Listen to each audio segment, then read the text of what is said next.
Hello chess friends and welcome to your side of chess channel and welcome to another brilliant and spectacular gameplay by the latest version of Stockfish, the powerful Stockfish 16.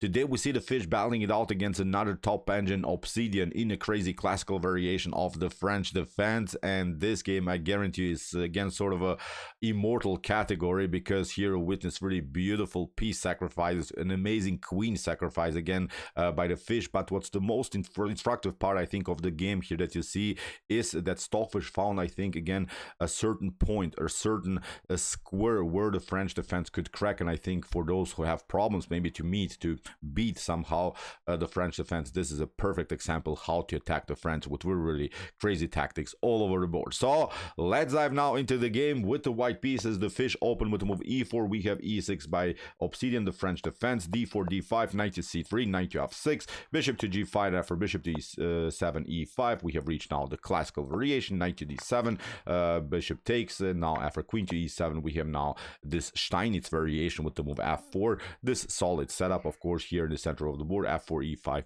and d4. Now here the Obsidian chess engine goes with a6, prevents, of course, knight to b5, prepares now the queen side flank attack. That's the side, of course, that black is attacking, and white is, of course, attacking this side of the board with potential g4, f5 moves.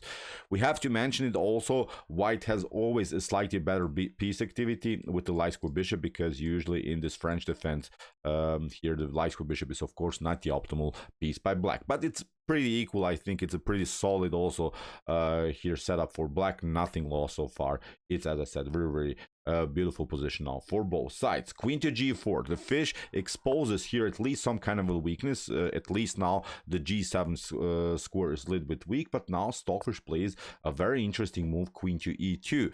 Stockfish says, okay, I gain now weakness. It's enough for me. Now I have to protect my dark squares, because probably c5 is going to happen. So Stockfish retreats, wants to play now queen to e3 and have a further control of the d4 square. So it's sort of a provocative move that Stockfish played. First of all, this move, queen to g4.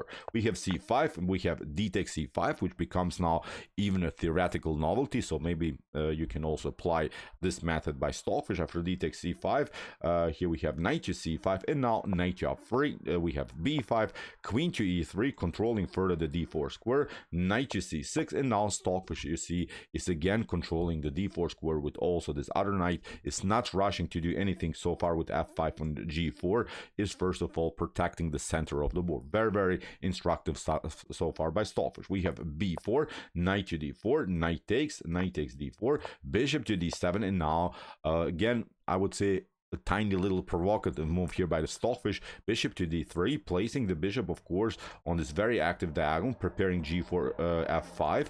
But the issue for black is actually here that you should not take. Knight to d3 would be very risky, because after c takes d3, it would become sort of a knight versus bishop endgame, in which we have to say the knight should be much better, because of this problems of the light square bishop that we have talked about also at the beginning. Too many pawns on light squares, you don't have such an activity. Chaos will happen. Where is this bishop going? Maybe to b5, but we don't take, of course. We don't want you to give up maybe here the knight for the bishop. Then we play castling, g4, f5, and I think white will have here very nice attacking chances on this side of the board. So that's why for bishop to d3, a5, again, I would say a pretty equal position. Castling, and now h3. Stockfish creates, of course, a good square for the king, but also prepares, as we mentioned, this method with g4 and f5. Rook from a to c8, rook to f3. Stockfish lifts the rook, has now flexibilities maybe to go to the d file, or if necessary with this other rook also to the f file, maybe supporting the f file attack. We have a4, rook to d3 now by the fish, rook to c7, b3. Stockfish blocks out now the potential minority attack. I think in the next couple of moves we could expect maybe some ideas of a3 or b3, even maybe sacrificing some material here just in order to open some spaces here on the queen side. So here the Obsidian chess engine is, of course, applying the so-called minority attack, playing 2 versus 3 here on this side of the board, is trying somehow to open the position, getting these rooks maybe very active here, maybe somehow even on the 7th rank, on the 2nd rank, pardon me, if it's possible. Then, of course, try to do some nasty stuff. So that's why b3, good defensive move here by Fish. So you see, Stockfish is not rushing with the attack. First of all, solves its own problems, and then when the time is right, it will strike with some cool tactics. We have here after b3, bishop to c8, knight to b5, knight to d4, again knight to b5, and after knight to c6, the repetition, Stockfish plays now the calm king to h2. We have now bishop to a6, and here I think Obsidian made its, even first I would say, tiny little inaccuracy. It doesn't seem so, because finally you're getting your light square bishop out, the piece that has not played so far in the game, the piece that was very, very bad, and in some lines you want, of course, to trade it off also for the knight, maybe here, because the knight is very annoying, could jump here on the square d6.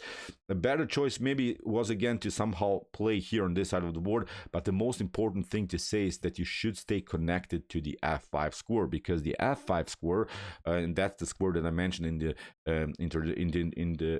introduction of the video, is the point that I think where the position could crack here for black. So you see, after king to h2, bishop to a6, now the bishop is not controlling anymore the f5 square, and Stockfish goes now all in, first of all with the move knight to d4, and now f5. This is the way they go. After e takes f5, now Stockfish plays an amazing knight takes f5. After g takes f5, rook to g3, you have to step back, and now queen to h6. This is now the only move here for Obsidian to play the move f6. With only the move f6 you can survive at least for a while this attack. After move f6, instead of this move f6, what you could try is of course take out the pawn, but then you lose here. If you try to compete on the g file, the issue is now this one. Bishop to f5, of course, threatens the checkmate. You can maybe try rook to g6, but then after a couple more moves, you see the position is collapsing. You can maybe deliver some checks, but look at this. After this one, this pawn is very weak. This bishop is hanging. Many tactical problems also on the 8th rank. So I think game over here for black. So you see, try this one. It would be immediately a checkmate. So after queen to h6, you have to play f6, the only defensive move that's good here for black. After move f6, we have now bishop to f5. What should you do? If you play here f takes e5, this is not possible because of this one. Bishop to h7, you cannot take, of course, because you lose here the rook, and of course after queen to g8, you're getting even checkmated by the beautiful rook and queen activity. So after bishop to f5, that's why rook to f7. Again, the only move, the only defensive move that Obsidian can play, somehow get a new defender on the 7th rank. But now, when Stockfish made all these pieces come to the 7th rank, there are now certain back rank problems, and now you see how Stockfish will exploit these back rank weaknesses again with some really spectacular tactics. First of all, rook to d5. After f takes e5, now queen to h5. We have to stay here connected to our bishop, and again there are some threats to somehow deliver nasty checks here on the back rank. What should now black do? For instance, if you try here queen to f8, then there is again this problem. Bishop takes h7 is again working. Really crazy stuff. If you try here rook to h7, then queen to e5. You see, there are even some dark square problems. Not only back rank problems, you're getting destroyed. Whatever you do, if you cover with the c rook here, then again you get destroyed. We'll simply pick up this one. You're trying to escape. Look at this. We can continue the attacking flow, simply continue to play on this very nasty pin against this rook on g7. You're trying to escape, but in one particular moment we can even try queen to f6. This is really epic. Look at this. You cannot take because you get the checkmate on the back rank. You can maybe try, I don't know, queen to g8, but now after rook to d7, the game should be over. Look at this. Black is getting cornered here, and now after something like a takes b3, a takes b3, bishop to e4, rook to d8 is winning the queen. Game over here for black. So let's go back to this moment. As we have talked about, after queen to e5, you can of course also cover here with this rook from the h file, but then again rook to d6 is very nasty to handle. You have to give up now the queen for the rook, and game over. Even if you try maybe to play something like king to h7, then you get check, rook to h6, and rook to h8 is basically unstoppable. You cannot play, of course, rook to h7 because of the activity of this rook. So really tricky stuff here by the fish. So see, in this moment, queen to f8 is not possible. That was in our analysis after queen to h5. You cannot play queen to f8, putting more pressure against this one, because there's simply not so much time. Bishop to h7 followed with queen to e5 is now the huge threat that black has to handle. That's why bishop to b5, trying to get now finally this bishop into the game. The bishop was always in the French defense a bad piece. Now it's struggling, it's somehow battling to be included into the game, but now Stockfish continues with an amazing, with a spectacular, really epic idea. Maybe just for fun, if you want to practice, pause the video and try to see now here the best continuation here for white. I'm not saying this this continuation is winning or something, but in this position there is again, I think, only one good move for white that keeps here an advantage for white. White should be much better here, but many of us would not, I think, find now the optimal idea. So what would you do now in this particular position? Take your time.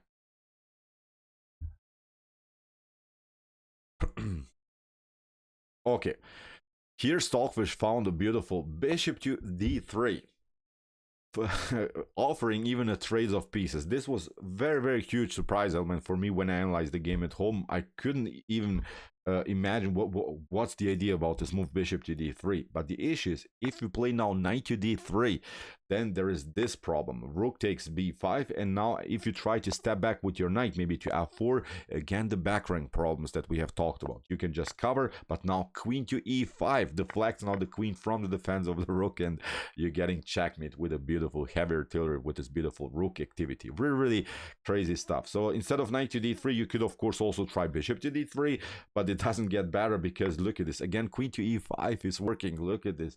You're trying maybe to cover now this one. Rook to d8 again, rook to f8, we pick up this one, and it's a stunning checkmate. You cannot take, of course, because this activity. So see, again, dark square problems, problems on the dark square diagonal, and also combined with this back rank problems, are giving here white really great attacking opportunity. So that's why for bishop to d3, now finally here Obsidian found a way to include the bishop into the defense, but now bishop to c4 by the fish, targeting the g8 square. This is very important because in some lines there could be even some checkmate threats if something clears on this file. So Stockfish is really nasty beast here. Bishop to c4, here knight to e6 by Obsidian. We have queen to e5, and now after move queen to f6, Stockfish played here really an amazing, spectacular idea. Maybe just for fun, if you like, again, pause the video and try to see now here the best idea for white. What we do now in this particular position. This is really crazy. Okay, here Stockfish found the amazing queen takes c7 queen sacrifice. Very wild stuff again. Knight to c7, and now a great follow-up. Rook takes d7. You cannot take the rook because you get checkmated. So that's why after rook to d7, Obsidian has to escape, and Stockfish play now first bishop to d3. Again, threatens checkmate. We have a rook to f7, and now again this idea, and now finally Stockfish took the knight here on c7. Okay, let's stop and evaluate the position. This is not, again, clear, I think. Very tough to play. But the good part for white is that black's king is actually vulnerable to some 7th rank attacks, or some g-file attacks when the bishop is included on this diagonal. Basically, through the whole game now, till the end, black is forced now to play defensively. And from this point on, maybe the game is not so attractive, but this game is now really becoming sort of a cat and mouse play. You see now how Stockfish will slowly but surely squeeze something out of this position. Many of us, I think, wouldn't even find again the best continuation, but look how precise Stockfish is now in the attack with both beautiful rooks here that are very well placed, we have to say it, and with this powerful bishop on d3. So enjoy now again in a pure precision here by Stockfish. After rook to c7, we have a3. Stockfish plays bishop to d3, immediately threatens checkmate here on h7. Rook to f7, again the only move here for Obsidian. Rook to c5, queen to e7, and now rook to g5, threatening again checkmate, forcing now black to react. Rook to h5, again with some ideas, maybe rook to h7, and then trade it off, going into a favorable endgame with a couple of pawns more. So that's why again rook to f7. Stockfish is playing bishop to c4, rook to f8, because there was also the checkmate threat with rook to g8. Again, Obsidian has to cover the 8th rank. We have now rook to f5, very again nasty idea. If you take, let's repeat again, you get this stunner, rook to g8. So after rook to f5, we have rook to d8. Stockfish again is trying to do something on the 7th rank. Queen to d6 check, and now rook to f4. So far Stockfish is covering everything. We have queen to d2, bishop to d3. Stockfish locks out now the queen out of the game, and you could maybe try here this idea, rook to d3. This tactic will be present now, I think, in the next couple moves very often. But this is actually not working. Even if you go maybe for this pawn on a2, and you try maybe to create yourself a passer on the a file, this is not working, because actually you're running in a sort of checkmate pattern. You're trying to get some breathing spaces, because if you don't do that, then of course rook to f8 is checkmate. You're trying h6, but then rook to f8 check, and now a new check. You have to step back, and now this one. This is now the checkmate threat. You're trying maybe rook to g8, but now after rook to a7, game over. You can just prolong the game, maybe covering something here. Then rook to b8, you cover, you lose the piece, and then this one is lost. Again, game over here for black. So after bishop to d3, that's why rook to g8. Here Obsidian is trying also to deliver checkmate with the queen and rook activity. Stockfish covers, of course. Queen to e3, and now bishop to c4, and attack against the rook, and now h4. Stockfish goes now further with the pawn. So Stockfish cannot, I think, immediately squeeze a win out of this, but Stockfish is playing very first of all a calm game, improves every piece that it can improve. Of course, pawns can be useful too, because you see now also in the next couple of moves that pushing the pawns is also very crucial in some potential sidelines that could have happened. Here queen to d4, we have rook to f4, queen to e3, bishop to d3. Again, I'm pointing out this idea, rook to d3, c takes d3, queen to d3 is not working, because probably then you lose this one. Again, there are several checkmate threats, so never, I think, this idea rook takes d3 is working here for black. Rook to g8, rook to f3, attacking the queen. Again, an attack against the queen, and now queen to h6, now g3. Solid stuff. Now Stockfish has also some opportunities, if necessary, if possible, of course, to include in some lines also the king into the attack. So far it's not possible, because the queen is stuck here on h2, but it could be useful in some other sidelines. Of course, queen to e3, rook to f3, queen to c5, and now bishop to c4. Again, going for the rook, rook to d8, and now rook to f7, queen to b6, and now rook to f6. What should you do? You see now how important it was for Stockfish to create this path, because if you try maybe even here rook to d2 instead of this move queen to d6 that Obsidian played, we simply go here. You can maybe try to do also some tricky stuff here on this side of the board, but then you get a check, and you see now after a couple more moves and maybe this sideline, again you have to do something.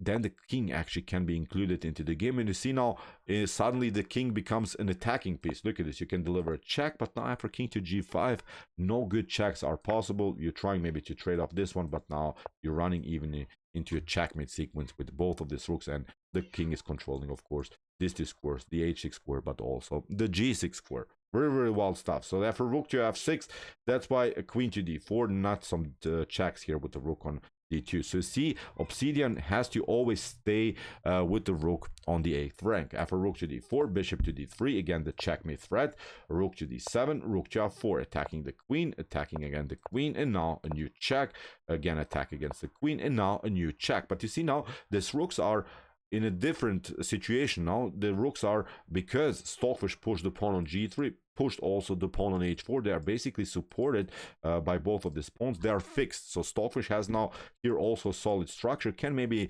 in some lines, as I said, also somehow get a path for the king and include, maybe as we saw before, the king into the attack. King to h6, rook to f5, king to g7, again as the attack against this pawn, h6, rook to f5, and again rook to f2, simply protecting everything. Queen to e1, Stockfish delivers a check, and again with some ideas to deliver check, and maybe again this follow-up with rook to f8. That's why queen to e7, rook to g4, we have king to h8, and now rook to f5.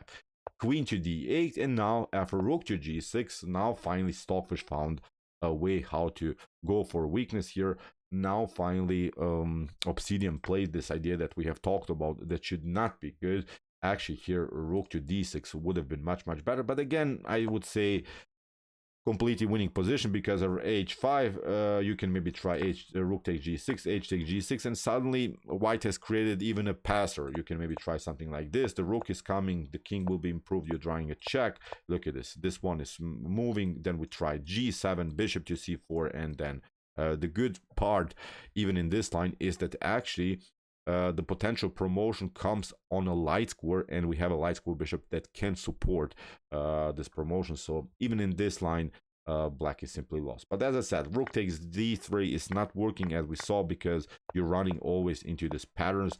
Obsidian tried to deliver some checks, but now after king to h8 in this particular position, Obsidian resigned. So what's the issue? You could maybe try here to take out this pawn as we saw, but again, a similar pattern. You see, we get a check, you're trying to step back, we're again trying this checkmate with both of these rooks, you're trying to escape, and again, like in this previous example, again, this idea to deliver checkmate with both of these rooks, and now you cover, now rook to d8, you can only cover, and the game is lost then here for black. So amazing stuff here by Stockfish. I really enjoyed this game. This is really crazy, especially first of all this move, bishop to d4. That's the move that I really like the most. I wouldn't come up with this move myself, because you cannot take it, and then the follow-up here, this amazing queen sacrifice on c7, and then this one, rook takes d7 with the checkmate threat on g8. This is immortal stuff again here by Stockfish 16. So okay, I hope that you enjoyed this game. I really enjoyed it a lot. Interesting ideas of the French defense from White's perspective. If you want to see some other epic, spectacular, brutal, sharp tactical games like this, check out our Come to Chess Games Play by Computer series with some more games played by Stockfish, Alpha Zero, and many more. And if you like this content, hit the subscribe button. See you soon with some more videos, and what do we say in the end? Chess is the best, of course.